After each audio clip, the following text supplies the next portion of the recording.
Hello movie lover, welcome back to my new explain video. আজকের ভিডিওতে আমরা explain করতে চলেছি it's okay to be not okay ড্রামাটির তৃতীয় পার্ট। বলতে গেলে এটা এই ড্রামার শেষ পার্ট। আগের দুই পর্ব যারা এখনও দেখোনি অবশ্যই দেখে নিতে পারো, ডেসক্রিপশন বক্সে লিঙ্ক দেওয়া রয়েছে। তো চলো without wasting any more time, let's start today's video.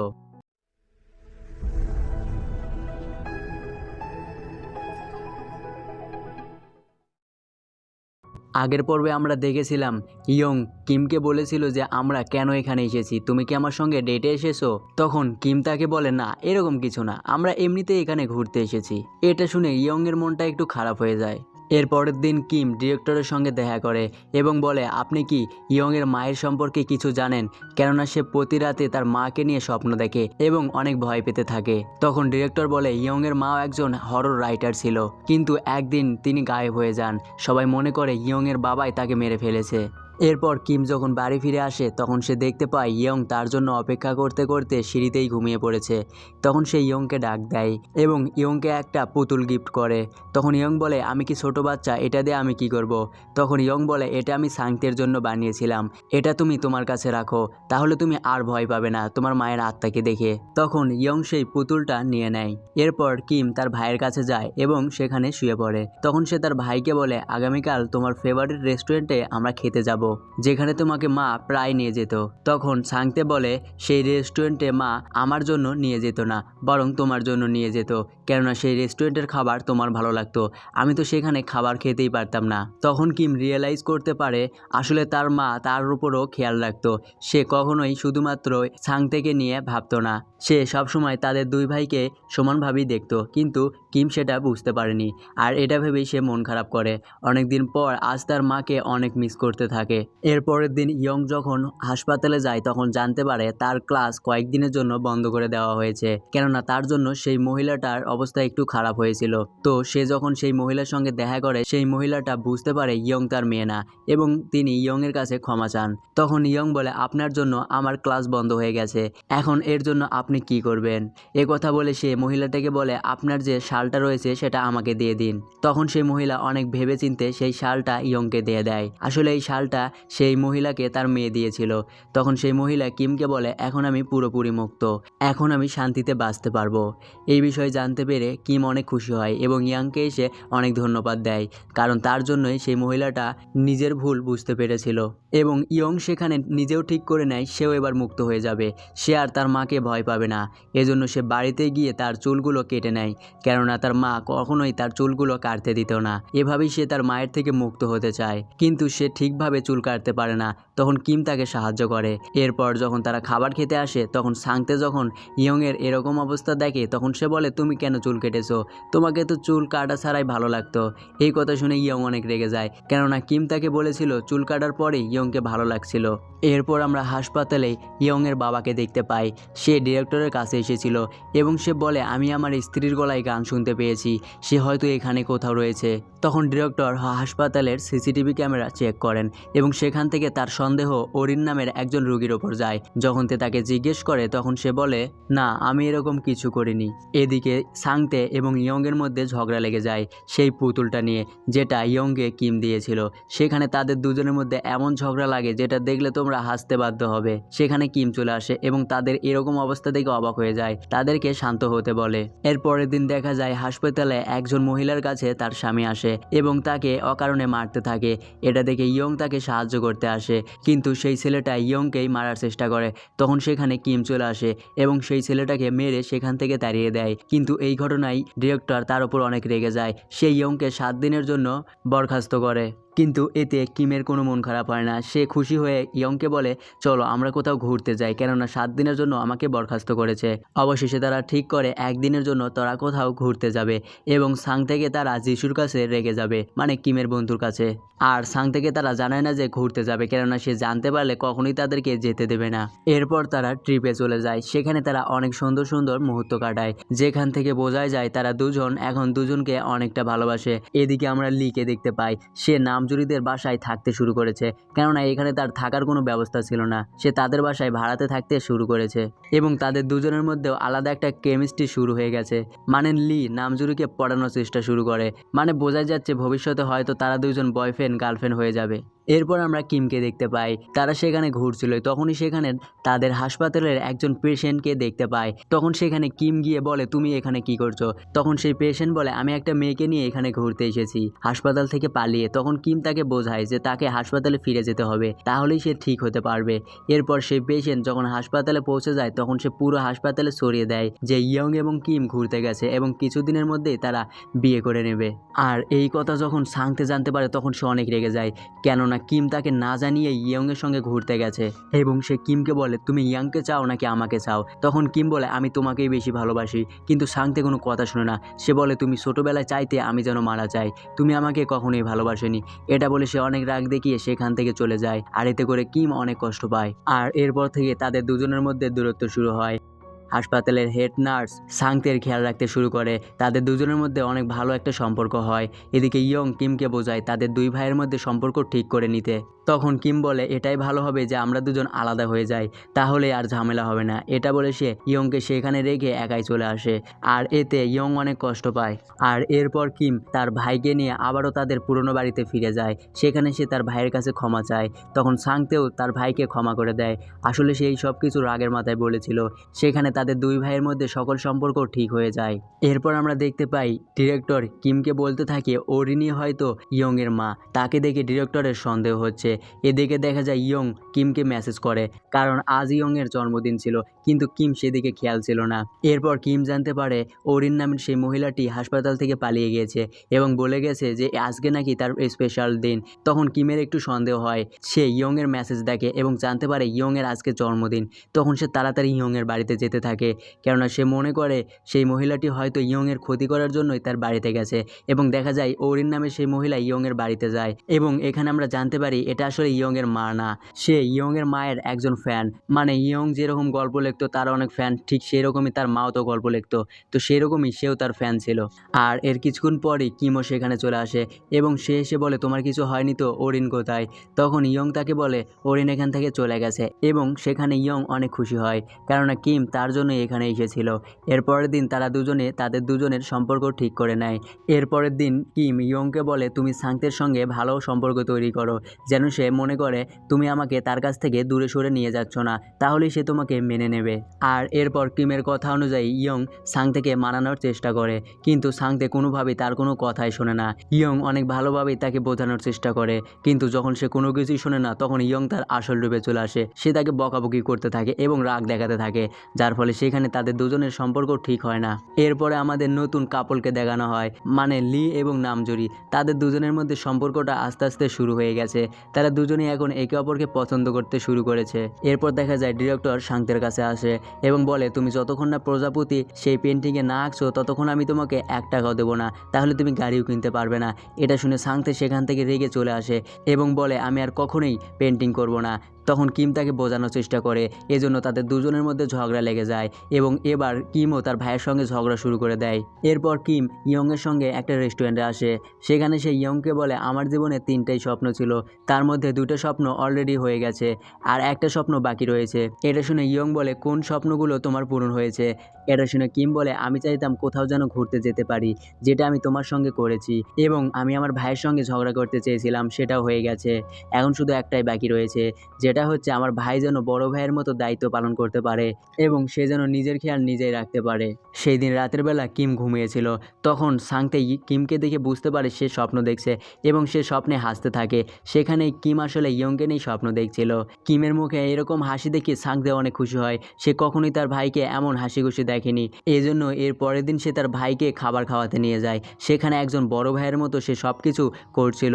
সে কিমের অনেক খেয়াল রাখছিল, যেগুলো দেখে কিমও অনেক খুশি খুশি হয়। আসলে সাংতে চাইছিল তার ভাই যেন এরকমই খুশি থাকে। সেখানে আমরা ইয়ংকেও দেখতে পাই। এরপর তারা যখন ফিরছিল তখন ইয়ং বলে তারও কোনো বড় ভাই নেই, সে একজন অনাথ। সাংতে যেন তার বড় ভাই হয়ে যায়, কিন্তু সাংতে প্রথমে রাজি না হলেও পরে তাদের দুজনকে কাছে টেনে নেয় এবং বোঝা যায় এবার তারা তিনজন এক হয়েছে এবং তাদের ছোট্ট একটা পরিবার শুরু হতে চলেছে। এর পরের দিন কিম এবং ইয়ং একটা রেস্টুরেন্টে এসেছিল। সেখানে ইয়ং দেখতে পায় কতগুলো বাচ্চা সেখানে চেঁচামেচি করছিল। তখন ইয়ং কিমকে বলে এজন্যই আমি বাচ্চাদেরকে দেখতে পারি না, কিন্তু কিম বলে আমার তো বাচ্চাদেরকে ভালো লাগে, তারা কতটা নিষ্পাপ হয় এবং সহজ সরল হয়। এদিকে আমরা সাং থেকে দেখতে পাই, তখন ডিরেক্টর তাকে বলে তুমি প্রজাপতিদের থেকে যতটা দূরে পালাবে ততই তুমি প্রজাপতি ভয় পাবে, এজন্য তোমাকে প্রজাপতি আঁকতেই হবে। এইভাবে অনেক বোঝানোর পর অবশেষে সাংতের প্রজাপতির উপর ভয় কিছুটা কমে যায় এবং সে ঠিক করে প্রজাপতি আঁকবে। এরপর আমরা দেখতে পাই সাংতে কিম এবং ডিরেক্টরকে বলছিল সেদিন রাতে কি হয়েছিল, মানে যেদিন সাংতের মা মারা গিয়েছিল। সাংতে তাদেরকে বলতে থাকে সেই দিন রাতে সে এবং তার মা রাস্তা দিয়ে হাঁটছিল, তখন আমি একটা বিড়াল দেখে তার পিছু নিয়েছিলাম। এরপর যখন ফিরে আসি তখন দেখতে পাই কোনো এক মহিলা আমার মাকে ছুরি মারছিল এবং আমি তার জ্যাকেটে প্রজাপতি দেখতে পেয়েছিলাম। এই কথা শুনে কিমের মনে পড়ে যায় সে একদিন ইয়ংয়ের বাবার কাছে গিয়েছিল, তখন সে তার কাছে একটা ফটো দেখেছিল আর সেখানে ইয়ংয়ের মায়ের জ্যাকেটেও এইরকমই প্রজাপতি আঁকা ছিল। তখন সে বুঝতে পারে ইয়ংয়ের মাই হয়তো তাদের মাকে মেরে ফেলেছে। এটা বুঝতে পেরে কিম অনেক কষ্ট পায়, সে বুঝতে পারে না সে কি করবে। এদিকে সাংতে এবং ইয়ং ঠিক করে তারা একটা ফ্যামিলি ফটো তুলবে। এ কথা যখন তারা কিমকে বলে কিম এতে রাজি হতে চায় না, কেননা তার মন অনেক খারাপ ছিল। এরপর তারা দুজনই ছবি তুলতে যায়। তখন দেখা যায় কিছুক্ষণ পরে কিমও সেখানে চলে আসে এবং তারা তিনজনে মিলে একটা ফ্যামিলি ফটো তুলে নেয় এবং কিমও বুঝতে পেরেছিল এতে তাদের কোনো হাত নেই। ইয়ংয়ের মা এই সব কিছু করেছে এটা তারা কেউ জানতো না, তাই এটা ভেবে তারা কেউ মন খারাপ করবে না এবং সে ঠিক করে ইয়ংকেও সেটা জানতে দেবে না। এদিকে দেখা যায় ইয়ংয়ের বাবার অবস্থা অনেক খারাপ, মানে সে টপকে যাবে আর কিছুক্ষণের মধ্যেই। তখন সে মিস পার্ক মানে সেই হেড নার্সকে নিজের শেষ সময়ে এসে সত্যি কথা বলে যে সে আসলে কি করেছে। তিনি বলেন একদিন ইয়ংয়ের মা বাড়ি ফিরে এসে হাসতে থাকে, তখন সে জানতে পারে যে সে কাউকে মেরে এসেছে। এ কথা জানতে পেরে তিনি অনেক রেগে যান, তাদের দুজনের মধ্যে ঝগড়া লেগে যায়। এক পর্যায়ে ইয়ংয়ের মা সিঁড়ি থেকে পড়ে যায় আর সেখানে মারা যায়। এজন্য তিনি তাকে একটা নদীতে ফেলে দিয়ে আসেন আর এই সব কিছু আবার ইয়ংয়ে দেখে ফেলেছিল। তখন কিম বলে এজন্য কি আপনি ইয়ংকে মারার চেষ্টা করেছিলেন যাতে আপনার সত্য সে কাউকে না বলে? তখন ইয়ংয়ের বাবা বলে না, আসলে আমি চাইতাম ইয়ং যেন তার মায়ের মতো না হতো, কিন্তু আমার মেয়ের তো কোনো দোষই ছিল না, আমি ভুল করেছি। এটা বলে তিনি কাঁদতে থাকেন এবং নিজের ভুল বুঝতে পারেন। সেই রাতেই তিনি মারা যান। এতে করে ইয়ংয়েরও একটু মন খারাপ হয়, কেননা যাই হোক না কেন সে তো তার বাবা ছিল। তখন কিম তাকে বোঝায়। এর পরের দিন দেখা যায় তারা তিনজনে মিলে হাসপাতালে আসে, কেননা আজকে সাংতে প্রজাপতি আঁকবে। কিন্তু দেখা যায় সেই পেন্টিংয়ে কেউ একজন প্রজাপতি এঁকে রেখেছে, যেটা দেখে সাংতে অনেক ভয় পেয়ে যায়। সে বলে এই প্রজাপতি আমার মাকে মেরে ফেলেছিল। আর তখন ইয়ং বুঝতে পারে তার মার কাছেও তো এরকমই একটা প্রজাপতি আলা জ্যাকেট রয়েছিল। তখন সে বুঝতে পারে তার মায় আসলে কিম এবং সাংতের মাকে মেরে ফেলেছে। এই জন্য সে অনেক কষ্ট পায় এবং মন খারাপ করে সেখান থেকে চলে আসে। এরপর দেখা যায় কিম এবং ডিরেক্টর দেখতে থাকে সেই প্রজাপতি কে এঁকেছিল। তখন তারা জানতে পারে হাসপাতালের হেড নার্স মিস পার্ক সেই প্রজাপতিটা এঁকেছিল এবং এখানে আসল সত্য বেরিয়ে আসে। আসলে এই মহিলাটিই ছিল ইয়ংয়ের মা এবং দেখা যায় ইয়ংয়ের মাই ইয়ংয়ের বাবাকে সেই রাতে মেরে ফেলেছিল, কেননা তিনি সব সত্যি কথা বলতে চেয়েছিলেন। এরপর কিম ইয়ংয়ের কাছে আসে এবং তাকে বোঝাতে থাকে এতে তার কোনো দোষ ছিল না এবং সে বলে মিস পার্কই তার মা। তখন ইয়ং অনেক ভয় পেয়ে যায় এবং তাকে বলে সে যেন সাংতের খেয়াল রাখে এবং তারা তাদের কাছ থেকে যেন দূরে চলে যায়, কেননা যে ইয়ংয়ের কাছে থাকবে তার মা তারই ক্ষতি করবে। তখন কিম তাকে বোঝায় যে এরকম কিচ্ছু হবে না। এদিকে দেখা যায় সাংতে ইয়ংয়ের মায়ের সঙ্গে দেখা করছিল, মানে মিস পার্কের সঙ্গে, আর সে তো জানতো না এটা ইয়ংয়ের মা, এজন্য সে তার সঙ্গে দেখা করে। আর এরপরে দেখা যায় কিম সাংতেকে খুঁজছিল, সে কোথাও সাংতেকে খুঁজে পায় না। তখনই কিমের কাছে মিসেস পার্ক কল করে এবং বলে তোমার ভাইকে দেখতে চাইলে ইয়ংয়ের বাড়িতে চলে এসো। এদিকে দেখা যায় ইয়ং এই কথা জানতে পেরে সে নিজেও তাদের বাড়িতে চলে যেতে থাকে। এরপর কিম সেই বাড়িতে পৌঁছে যায় এবং সে দেখতে পায় তার ভাই সেখানে অজ্ঞান হয়ে আছে। তখন মিসেস পার্ক বলতে থাকে তুমি তোমার ভাইকে বাঁচাতে চাইলে আমার মেয়ের কাছ থেকে দূরে চলে যাও। তখন কিম বলে তুমি এরকম কেন করছো? তখন সে বলে আমার মেয়ে আগে ভালো ছিল, কিন্তু তুমি আসার পর সে পাল্টে যেতে শুরু করেছে আর সে হচ্ছে আমার একটা আর্ট, তুমি আমার আর্টকে পাল্টাতে পারো না। না। তখন কিম তাকে বলে সে তোমার কোনো আর্ট না, সে নিজের জীবন নিজের মতো করে চালাতে পারবে। তখন সেই মহিলা বলে তুমি যে এত ইয়ংকে ভালোবাসো, তুমি জানো তোমার মা ইয়ং এর জন্যই মারা গেছে। এই কথা শুনে তো কিম অবাক হয়ে যায়। তখন ফ্ল্যাশব্যাকে দেখানো হয় কিমের মা এই বাড়িতেই কাজ করত এবং তিনি একদিন দেখতে পায় ইয়ং একটা পাখির সামনে বসেছিল, সেই পাখিটার ডানা ভেঙে গিয়েছিল। ইয়ং তখন বলে আমি কি এই পাখিটাকে মেরে ফেলবো। এই কথা শুনে কিমের মা অবাক হয়ে যায়, ছোট্ট একটা বাচ্চা কিভাবে একটা পাখিকে মারার কথা বলতে পারে। এই কথা তিনি ইয়ং এর মাকে বলে এবং বলে ইয়ং এর হয়তো কোনো সমস্যা হয়েছে, তাকে হাসপাতালে ভর্তি করা উচিত এবং তার মাথার চিকিৎসা করা উচিত। এই কথা শুনে ইয়ং এর মা রেগে যান এবং সেই দিন রাতের বেলায় তিনি তাকে মেরে ফেলেন। আর এর কারণ হচ্ছে তিনি সবসময় ইয়ংকে একটা আর্ট মনে করত, যেটা তিনি বানিয়েছিলেন, আর তার আর্টকে নিয়ে কেউ উল্টাপাল্টা কথা বলার জন্য সে তাকে মেরে ফেলে, মানে পুরো একজন সাইকো মহিলা। এদিকে সেই মহিলা কিমের উপর আক্রমণ করে। কিম তাকে মারতেও পারছিল না, কেননা সে ইয়ং এর মা ছিল, কিন্তু সেই মহিলাটা কিমকে একটা ইনজেকশন পুশ করে দেয়। তখনই সেখানে ইয়ং চলে আসে। ইয়ং এর মা ইয়ংকেও মারার চেষ্টা করে, কিন্তু পিছন থেকে সাংতে এসে বই দিয়ে তার মাথায় মেরে তাকে অজ্ঞান করে দেয়। এরপরে দেখা যায় পুলিশরা এসে ইয়ং এর মাকে গ্রেফতার করে নিয়ে যায়। এরপর দেখা যায় এই সব কিছুতে ইয়ং অনেক কষ্ট পায়। সে মনে করে তার মার জন্যই কিম এবং সাংতের এরকম অবস্থা হয়েছে, তারা কতটা অসহায় অবস্থায় বেঁচেছিল। এই সব ভেবে সে কিমকে বলে তুমি আমার কাছ থেকে দূরে চলে যাও, আমি একাই থাকতে চাই। কিন্তু কিম তাকে বোঝানোর চেষ্টা করে সে একা থাকতে পারবে না, সেই কিমকে অনেক ভালোবাসে, কিন্তু ইয়ং তার কোনো কথাই শোনে না। এরপর দেখা যায় সাংতে এবং ইয়ং কথা বলছিল। সেখানে ইয়ং বলে আমি সবসময় চাইতাম কিম যেন ভালো থাকে এবং সে তোমার সঙ্গে অনেক ভালো থাকে, এবং আমার স্বপ্ন ছিল আমি যেন অনেক ভালো একজন আর্টিস্ট হতে পারি, যাতে আমার মাকে দেখাতে পারি আমিও কিছু করতে পেরেছি। এর পরের দিন ইয়ং কিমের সঙ্গে দেখা করতে আসে। সেখানে কিম বলে আমি তোমাকে মানিয়ে নেব এবং আমরা দুজন আবারও একসঙ্গে থাকবো, কিন্তু ইয়ং তার কথা না শুনে সেখান থেকে আসতে থাকে। তখন কিম পেছন থেকে তাকে চিল্লিয়ে চিল্লিয়ে বলতে থাকে সে তাকে ভালোবাসে, যেমনটা এর আগে আমরা দেখেছিলাম ইয়ং তাকে বলেছিল।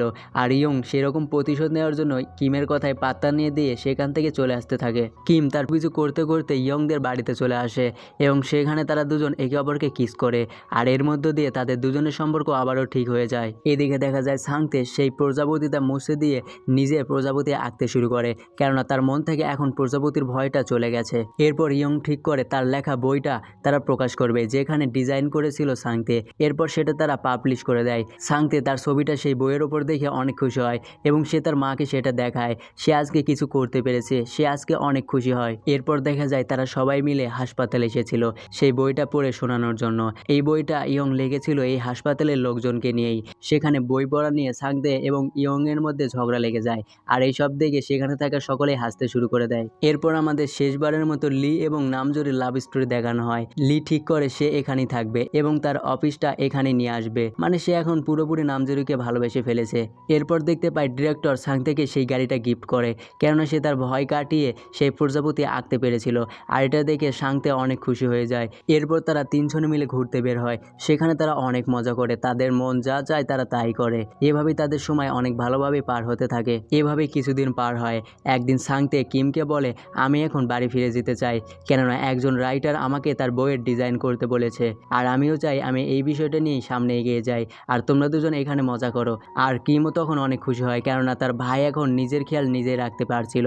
এরপর দেখা যায় সাংতে সেখান থেকে চলে যায়, আর কিম এবং ইয়ং সেখানে ঘুরতে থাকে। এভাবেই তাদের জীবনটা সুন্দর হয়ে ওঠে, তাদের পেছনে থাকা সেই মৃত্যুর ছায়াটাও তাদেরকে ছেড়ে চলে যায়। এভাবেই সুন্দর একটা হ্যাপি এন্ডিং এর মাধ্যমে এই ড্রামাটা শেষ হয়ে যায়। তো যদি তোমাদের এই ড্রামাটা ভালো লেগে থাকে তাহলে অবশ্যই ভিডিওটাতে একটা লাইক করে দিতে পারো, এবং এরকম নতুন নতুন ড্রামার দেখার জন্য অবশ্যই চ্যানেলটা সাবস্ক্রাইব করে রাখো, তাহলে যে কোনো ভিডিও আসার সঙ্গে সঙ্গে তুমি তার নোটিফিকেশন সবার আগে পেয়ে যাবে। তো আজকের ভিডিও এই পর্যন্তই, সবাই ভালো থেকো।